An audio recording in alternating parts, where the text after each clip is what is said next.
What's up, chat? It's your favorite black shirt, Cade. Today we're doing the battle of the 380s.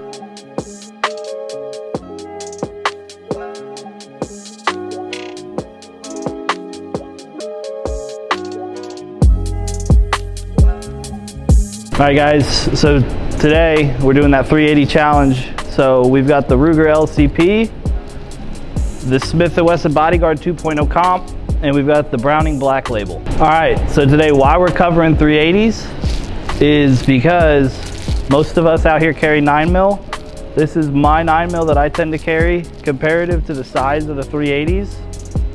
A lot more concealable on like the Bodyguard comparative to this. So we're looking size. 380 and 9 are pretty close round-wise. 9 will always have a bit more punch, but 380 can still hit at that level. So with 380 growing in popularity, the most popular we're seeing is this Bodyguard 2.0. It's a good deep conceal, it's a good backup gun, it's a good carry gun just in general. I've had the pleasure of shooting this one several times. I really enjoy it. Haven't shot these other two yet, and compared to my regular carry, the only real difference is the size. So continuing with this challenge slash battle of the 380s, we're gonna go over purchase and sights and all that on these guns. So right now I'm going to start with the Ruger. As far as manipulation, it's a bit rough. Sights, I mean, purchase wise, I mean, I've got pinkies hanging off. This one's going to be a little bit harder to shoot. Hands practically up there by the tip. Sights really recessed. This is to me, that's an extreme backup last case scenario type pistol that I wouldn't want to shoot that any other way. Smith & Wesson, bit biased towards this one. I get a really good purchase on it. Really nice sight. It's got that nice front sight, easy to manipulate, which is important in a pistol. You don't want something too rough, too hard to go with. It's got that built-in trigger safety as well.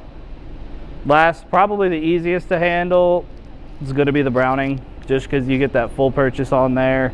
It's still pretty full-sized, easy to manipulate. Sights could be a bit better. They're just straight up irons, no glow, no nothing. So just because of the combination of what we went over, purchase, all that, I'm gonna throw ammo capacity in there too, because I'm more bullets the better. Smith & Wesson's gonna take this first challenge, obviously, because of its capacity, overall ability to ergonomics, sights. I have a good purchase on it, but just factoring in everything, this one takes it now, second, third. All right, so now on to the fun part. We're gonna be doing a build drill, kind of just, that's what everybody does when they're testing something. It's probably the easiest way to get a good feel for the firearm. All right, so the purpose, speed and accuracy.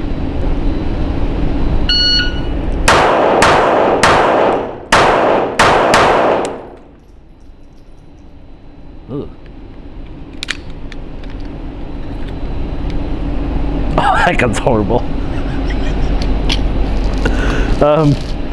I'm not a fan. I'm gonna be perfectly honest with you. I'm not a fan of that gun. That was not, we like shooting here at Republic Gun Club, but we don't like shooting that.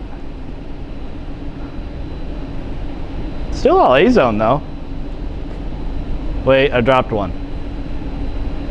I'm gonna call that one A-zone. It's right on the border.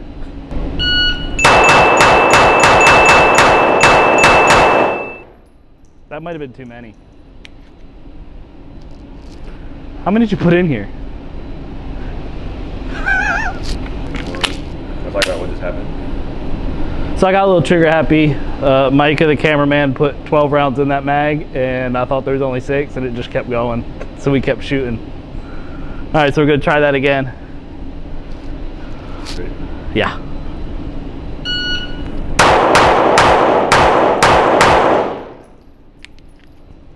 Dropped one.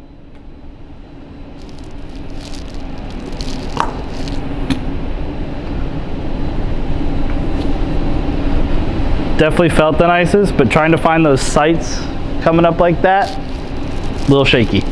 All right, so we got the Browning Black Label up here next.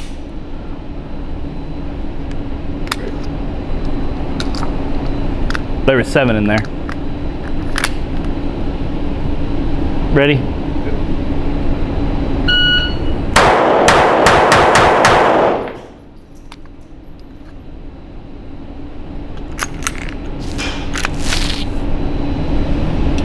.58. I think that might have been 5 rounds because one just fell out.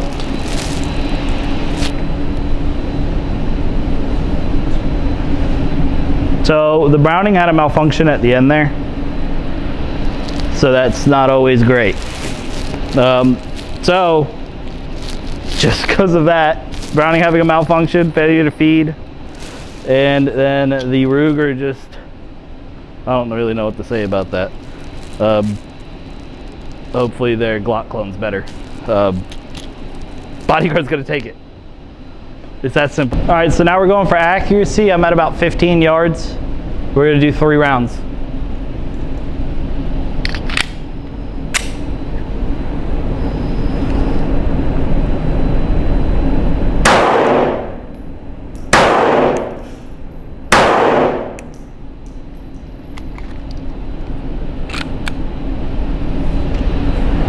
No malfunctions that time. So let's walk down there. I can already see I dropped one, put one a bit wide, and then one went where I wanted it.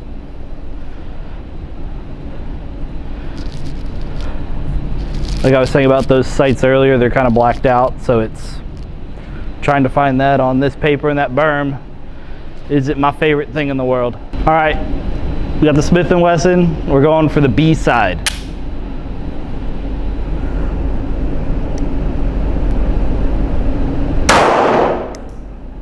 Sucked.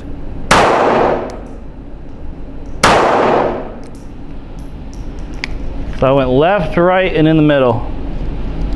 This is why I shoot 9mm.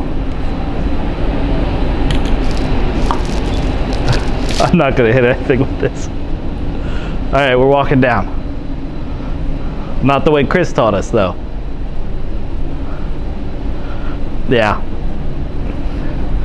Whenever you get into these smaller framed pistols, at least for me, drop in chat if it's the same for you, but they're a little harder to shoot when you come off of a frame this big.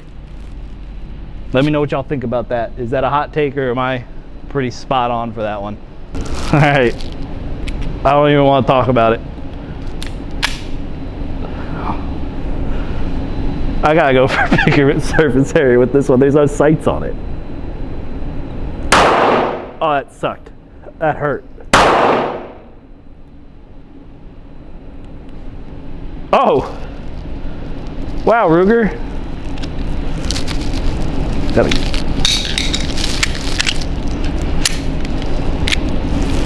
Oh, I'm dead.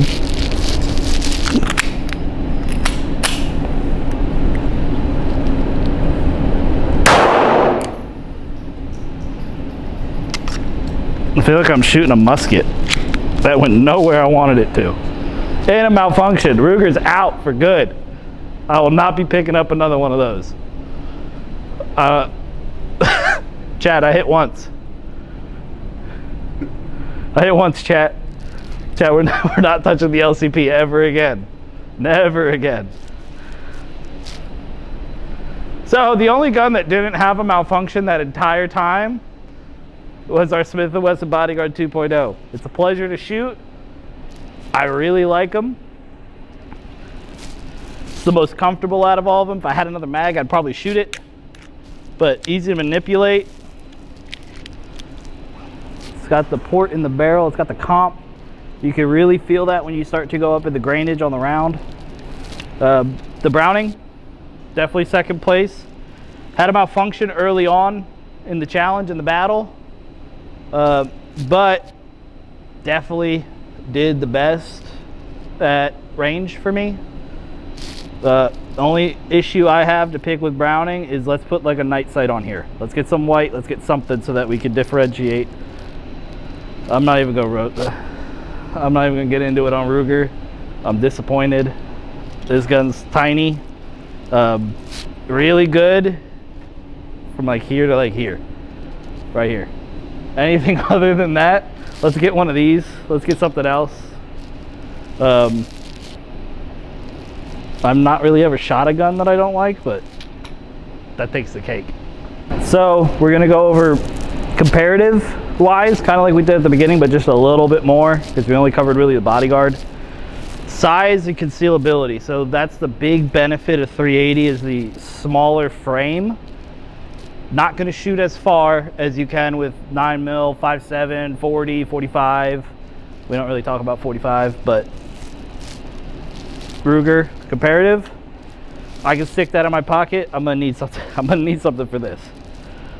Same with the bodyguard, like we did before. Still gonna be able to fit it somewhere. Probably want something for it, but you can stick that in your pocket and go. Even comparative wise, why I like it better than the Ruger ammo capacity, and it's just slightly bigger. Let's do that out of the way, and we're gonna bring the Browning over. So the Browning's the largest out of the group. Probably not great for a pocket pistol, but you can holster that pretty easily in like a sleeve, deep conceal kind of felt holster.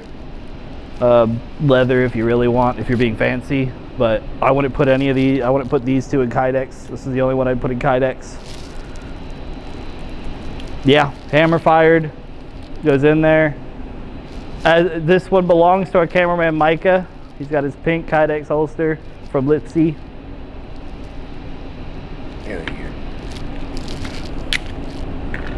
The only reason I do it on this one is because the holsters made for these are a lot easier than, let's say, the Ruger LCP. I've not really ever seen Kydex holsters made for these. You could probably find them somewhere. I wouldn't put a Kydex holster on here because you don't really do that for 1911 style pistols, aside from like staccato. But those are duty pistols. I would just not consider that a duty pistol whatsoever. But size-wise, still smaller than the 9mm overall, which if we're going for a deep conceal, everyday kind of carry, but you don't want a bigger gun, you want something that you can hide easier, or you're not feeling like wearing the baggy stuff to cover up something like this that day, not that one.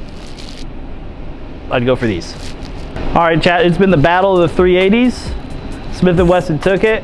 Let me know in the comments if you agree with my assessment. Let me know if you carry one, what you carry 380 style.